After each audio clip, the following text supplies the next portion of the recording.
ఓం శాంతి. ఓం శాంతి. ఓం శాంతి. అందరూ బాబా స్మృతిలో ఉన్నారా? ఈరోజు శివబాబా చెప్పిన ఇంపార్టెంట్ పాయింట్స్ బాబా అడుగుతున్నారు. ఏ పిల్లలంటే వరదాతకి అతి ప్రియం? ఏ పిల్లలంటే వరదాతకి అతి ప్రియం? ఏ పిల్లలైతే ఆది నుండి ఇప్పటి వరకు ఏకవ్రతగా ఉంటారో వారు వరదాతకు అతి ప్రియం.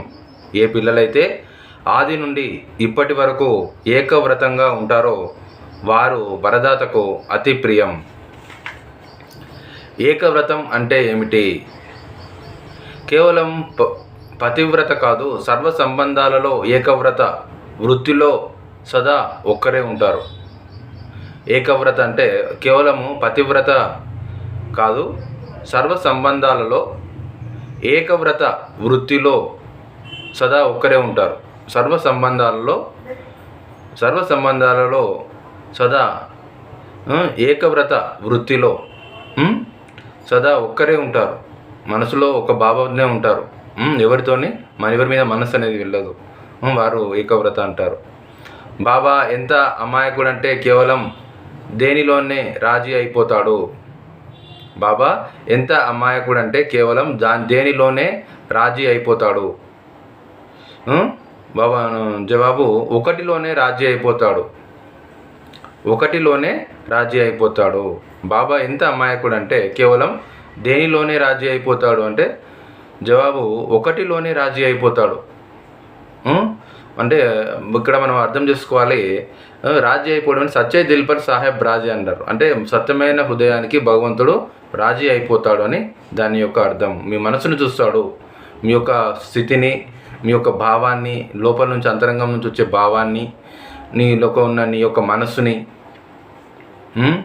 చూస్తాడు. నీ శరీరాన్ని, నీ ధనాన్ని, నీకున్న ధన సంపత్తిని అవన్నీ చూడండి. నిన్న భావం ఏ విధంగా ఉంది, నీలో నీ మనస్సు అనేది ఏ విధంగా నీ భగవంతుని పట్ల నీ మనస్సు అనేది ఏ విధంగా ఉంది, సత్యంగా ఉందా లేకుంటే ఏ విధంగా ఉందని బాబా చూస్తాడు. సత్యమైన మనసుకి భగవంతుడు రాజీ అయిపోతాడు.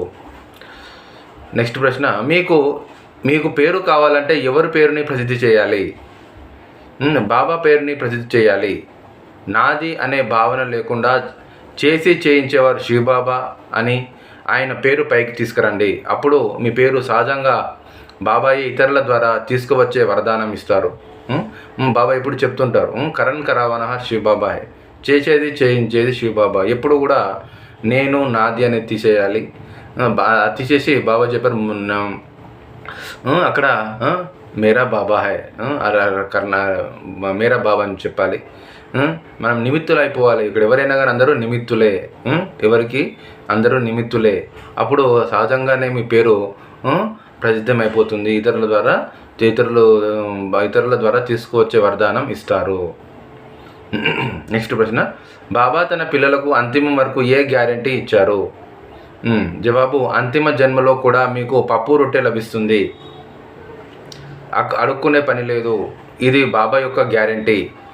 ఎందుకంటే సంగమయుగంలో బాబాకు మీరు అన్నీ అర్పితం చేశారు కదా. అంతిమం వరకు మీకు పప్పు రొట్టె అనేది లభిస్తుంది. ఇది గ్యారెంటీ. మరి ఎందుకంటే మీరు భగవంతుని ప్రతిజ్ఞ చేశారు, అన్నీ అర్పితం చేశారు కదా. భగవంతునికి మీరు అన్నీ అర్పితం చేశారు కదా. కాబట్టి మీకు అది అంతిమం వరకు పప్పు రొట్టె లభిస్తుంది అని బాబా చెప్తున్నారు. అచ్చా, ఓం శాంతి. మధురాతి మధురమైన ఆత్మిక తండ్రికి ఆత్మిక పిల్లల యొక్క ప్రియ స్మృతులు మరియు నమస్తే. ఈరోజు సమానం. నేను తండ్రికి సర్వసమర్పణ ఆత్మను. ఈ సమానాన్ని 10-20 సార్లు రాయాలి. ఈ రోజంతా మననం చేయాలి. ఈ అభ్యాసం కంపల్సరీ చేయాలి. అలాగే రోజు క్లాస్ చేసుకోండి. ఓం శాంతి.